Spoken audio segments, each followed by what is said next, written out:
Hello class, in this video I want to start section 1.4. We're going to cover exponents, fractions, and square root expressions. So it says, you may have learned that multiplication is a description for repeated addition.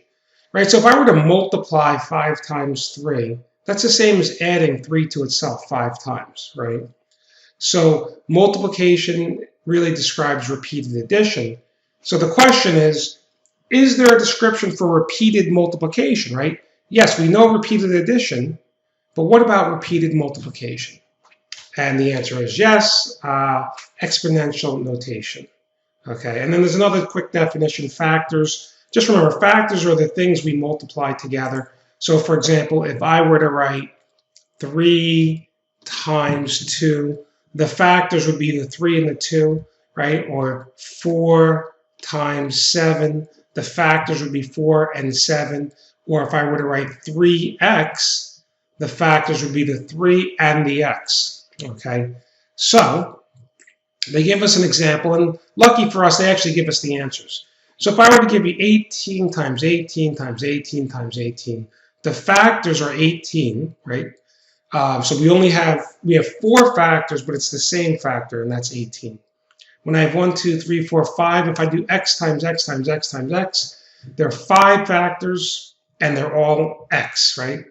When I look at 3 times 7 times a, there's 3 factors, and the factors are 3, 7, and the letter a, okay?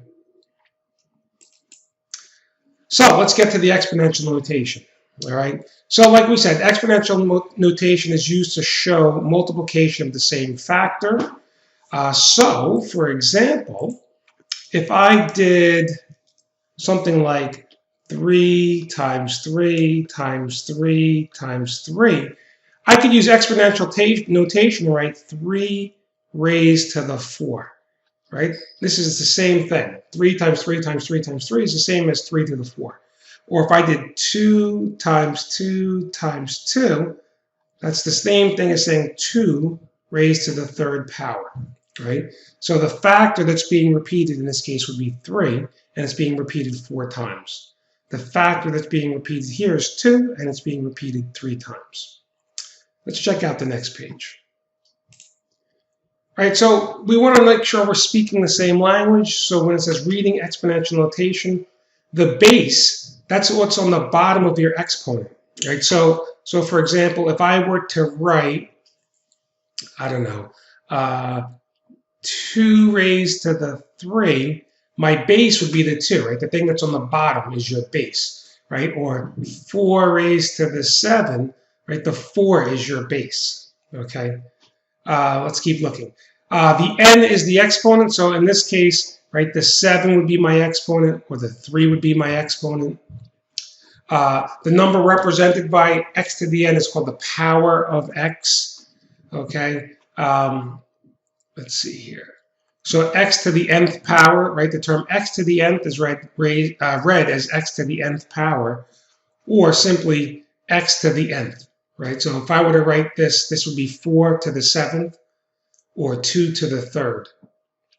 And then these are just some common ones that you'll see, right? X squared is the same as x raised to the 2nd. X cubed is the same as x raised to the 3rd.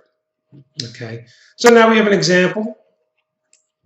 It says, write each of the following expressions using exponents and simplify. So if I have 18, 1, 2, 3, 4, being multiplied by itself 4 times, you would simply write 18 to the 4th power. And if you were to do that in your calculator, you'd end up with 104,976. If I have x 5 times, right, 1, 2, 3, 4, 5 would be your x to the 5th. If I have 3 times 7 times a, well, I could multiply 3 times 7 to get 21 times a. Okay, next it says simplify each expression. So I have negative 2 cubed.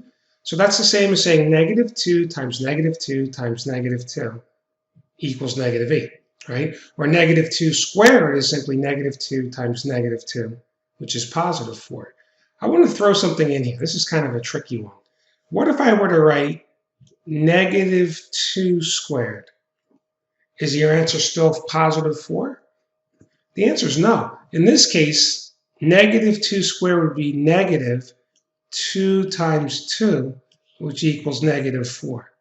Right? So I guess the point is there's a difference between negative 2 in parentheses squared, that's positive 4, and negative 2 without the parentheses squared is negative 2 times 2, which gives me negative 4. Okay? Now if I have x cubed times x squared, we can expand the x cubed, right, to write x times x times x, and we can expand the x squared to write x times x, and when you add these all together, you end up with x to the 5, okay? And then the last one, if I have 5y times y cubed, I can expand y cubed to be y times y times y. So when I add all my y's together, there's 4 of them, which would be 5y to the 4th. So now on the next page, it says some expressions will have repeated factors that are both numerical coefficients and or variables. And they give you some instructions here. Oops, hit the wrong button. Here, right? So it says the following steps can be used to simplify expressions with exponents, right? So when you look here, you see that 3 times negative 4 squared. So what they did was they expand the negative 4 squared to negative 4 times negative 4. So if you were to multiply 3 times 4 times 4, you'd get 48. And negative times a negative makes this positive, right? And if you look at part B, the negative 4x is being squared, so the 3 is not being squared, so I'm just going to write the 3 here. But the negative 4x squared, you can expand. And again, if you have 3 times 4 times 4, that's positive 48. And then x times x gives me the x squared. So below, we're going to go through a few practice problems. All right, I'm going to try a few. The answers to these practice problems are on the back of your book. But I'm going to do a few right now. So let's take a look at number 1. Here, this is really saying, whoops, this is the same thing as saying 2y times 2y times 2y. And we know that 2 times 2 times 2 is 8, and y times y times y is y cubed. So that's my final answer. If you look at number 2, this is saying 2 times y times y times y, or y cubed. If I were to look at number 3, I can write x times x times x, that's the x cubed, times x times x times x, which equals, well, I have 6 x's, so x to the 6. Okay? And then do one more over here. This would be x cubed times x cubed, right? Because we're squaring what's inside here, so we have to multiply it by itself twice. And we just said x cubed times x cubed is equal to x to the 6. Okay? Let's try some trickier ones. Let's look at something like letter B here. Right? So this is really saying A times A times A, right? Because that's A squared is A times A. And on the other side, we have times B cubed is B times B times B, right? That's this B cubed.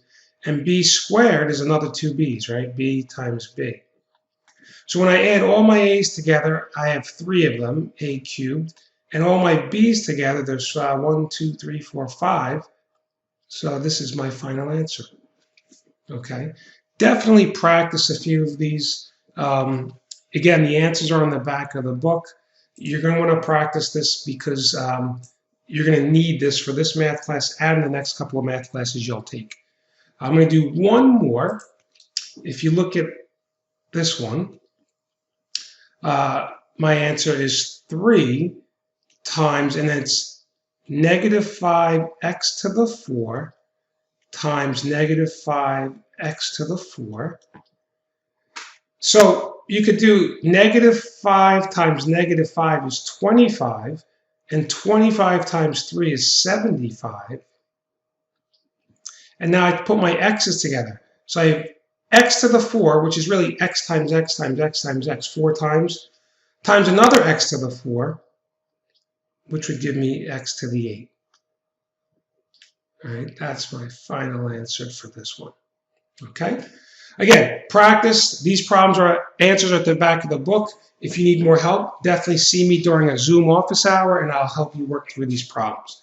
I'm going to end this video here, and I'll post part 2 to section 1.4 shortly. Thank you for watching.